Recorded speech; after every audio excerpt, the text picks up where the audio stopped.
Et moi j'avais une première question, c'est sur la créativité, vu que tu as entre la peinture, la musique et l'architecture, quel lien c'est fait pour toi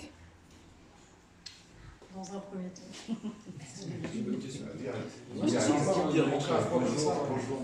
elle est très pertinente. Alors, merci d'être là, déjà. Je suis touché de voir autant de gens et de visages que je reconnais. Cette exposition de peinture est importante pour moi, puisque c'est la première que je fais depuis mon retour d'Australie. Donc il y a des toiles de différentes périodes, qui sont un petit peu mélangées, puisque je les ai mises en scène les unes par rapport aux autres dans cet espace que j'ai aménagé moi-même. Je pense que la créativité pour moi a démarré avec le dessin, évidemment. Le dessin et la musique. Mes parents chantaient et j'étais baigné dans un univers musical où le chant était spontané. Moi j'étais intéressé par les histoires et assez rapidement l'architecture m'a fait rêver comme enfant. Donc je dessinais un petit peu des choses que je retrouve dans les toiles depuis que je peins. Voilà.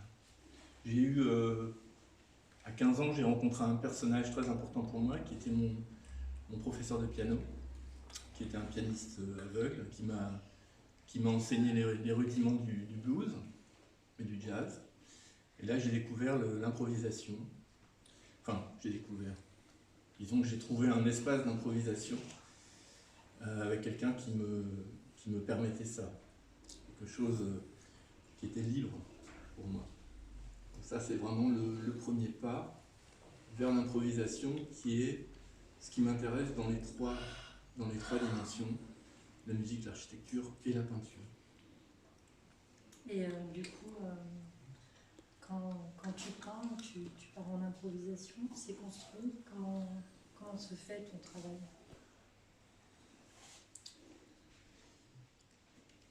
La peinture, c'est particulier parce qu'on est seul et qu'on est dans une temporalité lente.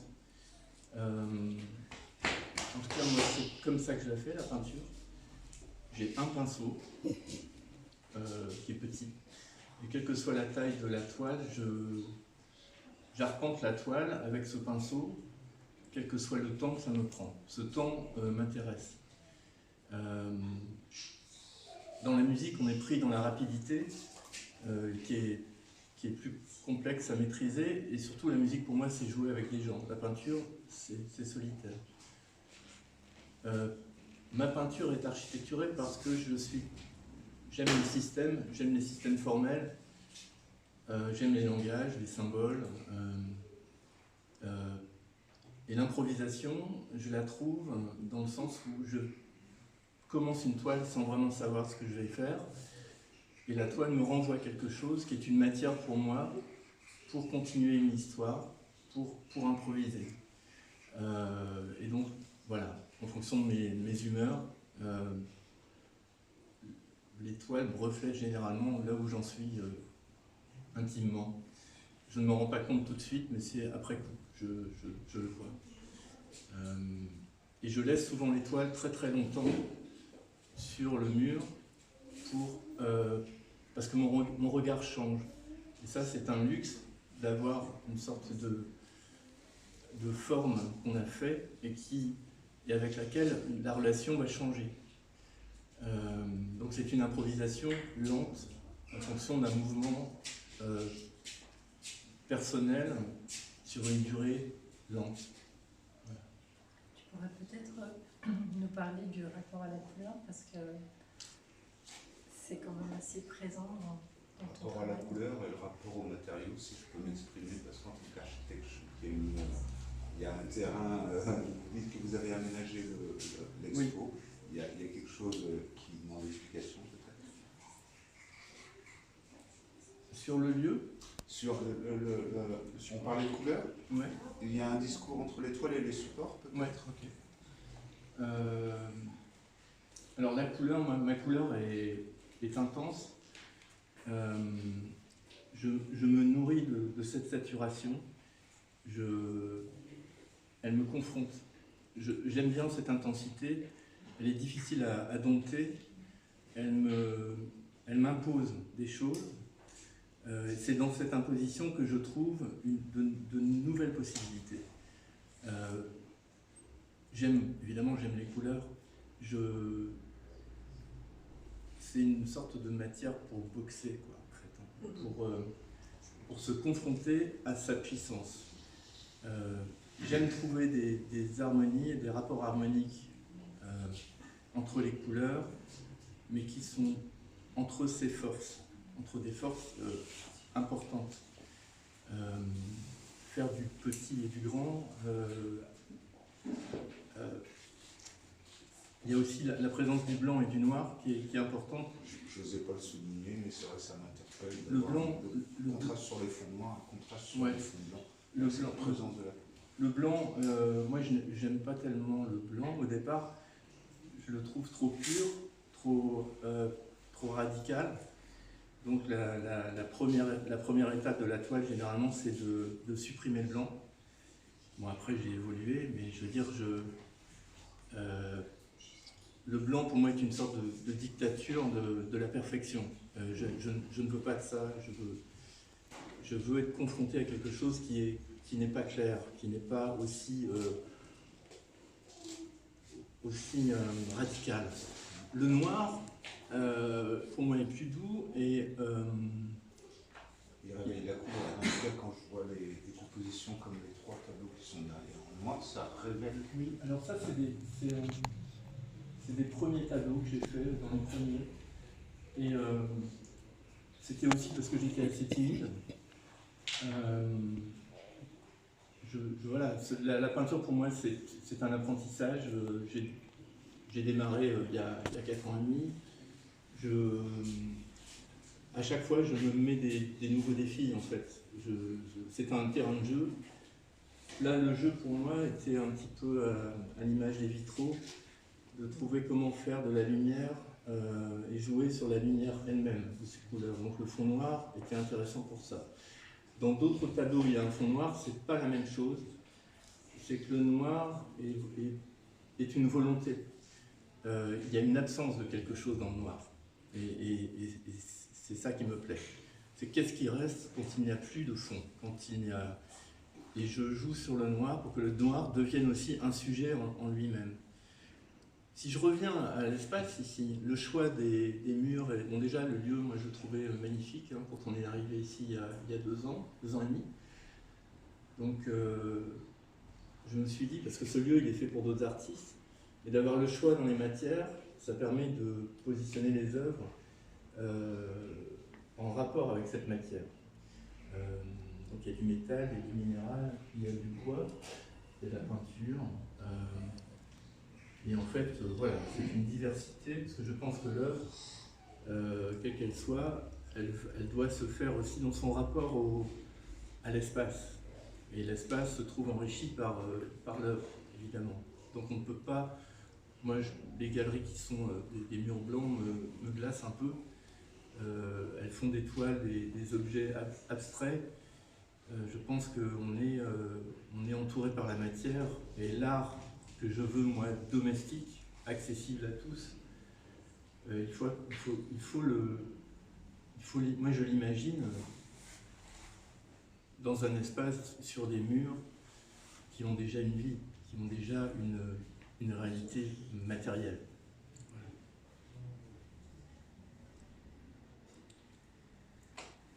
Voilà.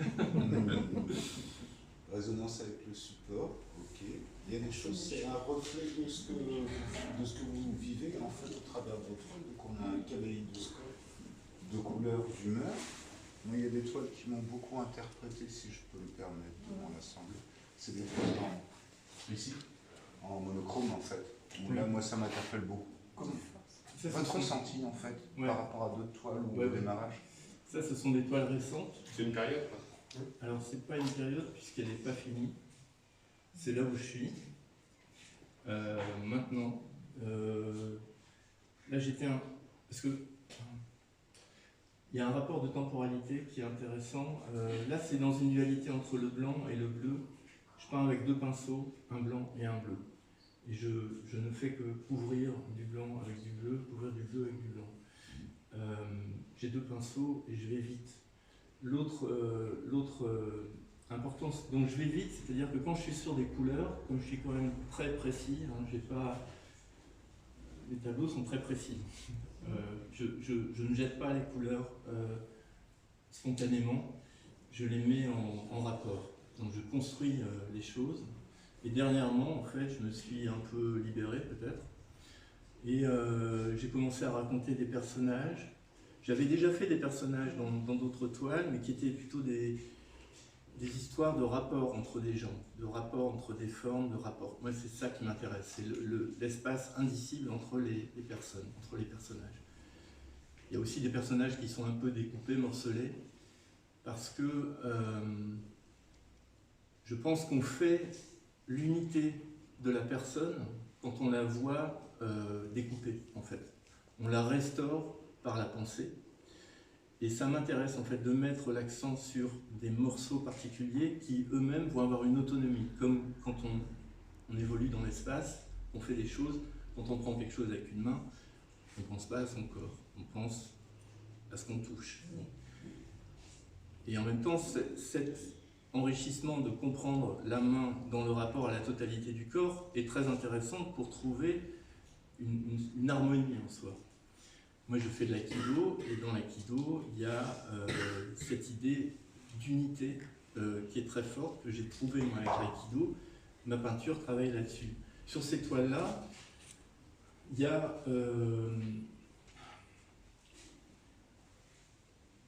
comment dire? Moi, je déforme, je ne suis pas dans une représentation réaliste, ça ne m'intéresse pas.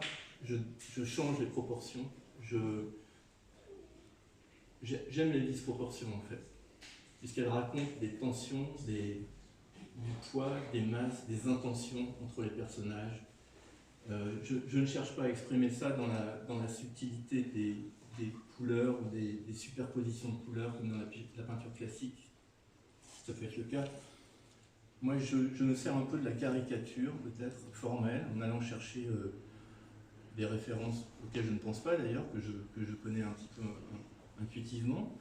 Et j'aime bien déformer des choses, j'aime bien rendre compactes certaines formes, démultiplier les corps, démultiplier les visages. Je trouve en fait qu'un corps, on est toujours dans une multitude de regards soi-même, on n'est jamais unique dans un rapport au réel, on est à la fois on est dans plusieurs sens. Donc c'est ça que je cherche à exprimer dans ces personnages, par exemple, et dans le lien entre des morceaux de corps ou des organes qui n'est pas normal, au sens de la normalité, mais qui est en fait une vraie réalité. Voilà, quand on est appuyé sur une jambe, comme je le suis là, je peux sentir quelque chose dans mon cou qui est en rapport avec ça. Et donc je pense qu'on est exactement dans le même rapport avec l'altérité, avec les autres, où on sent où sont les autres, et on vit au travers de cette géographie sensorielle et émotionnelle. Et ma peinture parle de ça. Voilà. C'est la première fois où vous partagez en fait cette expérience au travers de la peinture. C'est votre première exposition. C'est ma première exposition en France. Donc là, nous, on a une vision sur vos 4 années d'expérimentation, d'avancement, et on est aujourd'hui sur cette phase-là en fait. Ouais. D'accord. C'est intéressant parce que je n'ai pas la même lecture à ce que j'ai vu dans les premières entrées. J'ai travaillé en demi-minute, je n'ai pas du tout la même lecture. Mais c'est une primeur. C'est une primeur, merci. Merci. Voilà, tu as d'autres questions? Ça suffit? Moi je peux continuer. Je ne sais pas si les gens ont des questions. Non, sans doute pas. Non, moi, ce serait toujours par rapport à tous ces personnages, cet espace sur certains tableaux, notamment le grand là-bas, qui est absolument plein de personnages, comme s'il n'y avait pas de vide, où on ne sait plus où est le vide, le plan, et on a cette sensation d'être dans un plein de personnages, plein de gens, Une entrée un peu différente, il y a des endroits, on va voir un coup parce que ce sera plus convivial, mais il y a des endroits où on voit une profondeur dans le dessin, on aperçoit la silhouette, on comprend que c'est du végétal, on comprend que c'est l'humain. Il y a des moments où on est vraiment sur la mosaïque, donc ça me fait écho quand vous parlez de vitraux. On est vraiment sur une mosaïque, donc là je sens la démarche de l'architecte qui pose des éléments, qui imbrique les choses, et tout s'emboîte. Et il y a des moments où il y a une dimension poétique en fait. Où dans le vitrail, on voit une profondeur quand même sur une autre réflexion, quelque chose qui est intuitif, ou qui a été fait sur le moment sans y penser. Et aujourd'hui, enfin celle-là, j'ai l'impression qu'on retrouve derrière, si vous voulez, entre la première que j'ai vue là-bas, où on voyait de la profondeur, sur les mosaïques ici, je retrouve celle-là, j'ai l'impression de trouver la suite logique. Mais pas du tout sur le même traitement. Pas du tout sur le même traitement. Très bien. C'est amusant. Ben, en tout cas, c'est pas fait d'une manière linéaire. C'est peut-être une direction qui s'affiche. Moi, je pense que je suis au début d'un travail. Je vois de plus en plus une sorte de direction qui s'affirme. Des choses qui vous emmènent avec les réflexions dans une direction. Une concentration, une direction qui s'affirme. Pour revenir sur les personnages, les mélanges entre le plein et le vide, pour moi, il n'y a pas de vide en fait. Il y a du plein partout. L'expérience de la vie, c'est du plein. On est ici dans une relation qui remplit l'espace, on ne sait pas trop comment la qualifier. Quand je peins, je fais du fond un sujet, enfin j'essaye, autant que le sujet peut devenir une matière.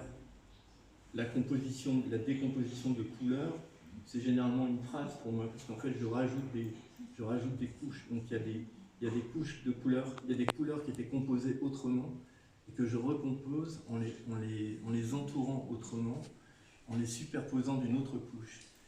Et la trace de ce qu'il y avait avant m'intéresse non pas pour se souvenir d'elle, mais parce que c'est un travail sur la complexité. Moi, je ne veux rien perdre en fait. Je voudrais arriver à tout garder, à ce qu'on ressente quelque chose qui n'est pas simplifié. La simplification ne m'intéresse pas en fait. Je cherche à la fois la radicalité du trait et en même temps de prendre dans les couleurs la mosaïque comme une matière. Une question un peu personnelle, vous n'êtes pas obligé de répondre, mais quand vous travaillez sur une toile ou une série de toiles, vous allez à l'aboutissement tout de suite, ou c'est des toiles que vous allez garder et revenir dessus? Alors c'est très aléatoire. Il y a des toiles que je peins pendant plusieurs mois, auxquelles je ne touche pas, et il y en a d'autres que je fais très vite, en quelques jours, et j'en sais rien, je ne sais pas pourquoi. Je ne sais pas. Dès qu'il y en a une qui est finie, vous remplacez par une autre? Non, généralement je commence une avant la fin, parce que je sens que je commence autre chose. D'accord. Donc je sais que ma toile n'est pas finie, mais je sais qu'il faut que je la quitte, ou qu'elle s'en aille. Donc je la laisse, et à un moment elle me dit stop. Et elle me dit stop parce que d'un seul coup j'ai le regard sur cette toile et je vois que l'aspect que je croyais pas fini est suffisant en fait pour qu'il y ait déjà une certaine éloquence, que ça raconte ce qui moi m'intéresse, ou que ça raconte autre chose que j'avais pas vu et qui est bien. Et à ce moment-là, la toile est déjà partie d'une certaine manière, mais moi j'en ai démarré une autre. Il y a ce moment d'entre-deux, entre les deux toiles qui est très intéressant, qui est un moment de lâcher quelque chose doucement et d'embrasser un autre espace. Parce que le démarrage de la toile est assez violent, c'est un peu comme une naissance, c'est quelque chose où on est dans le... C'est assez paradoxal, parce qu'en même temps, c'est un espace dont j'ai besoin, je me sens vraiment bien, Mais c'est un moment où on n'a rien, quoi. On est tout nu, quoi. Donc c'est très fort. Et d'être entre ces deux toiles, celle qui s'est finie et celle qui est en train de démarrer, c'est assez agréable, c'est entre deux. Voilà.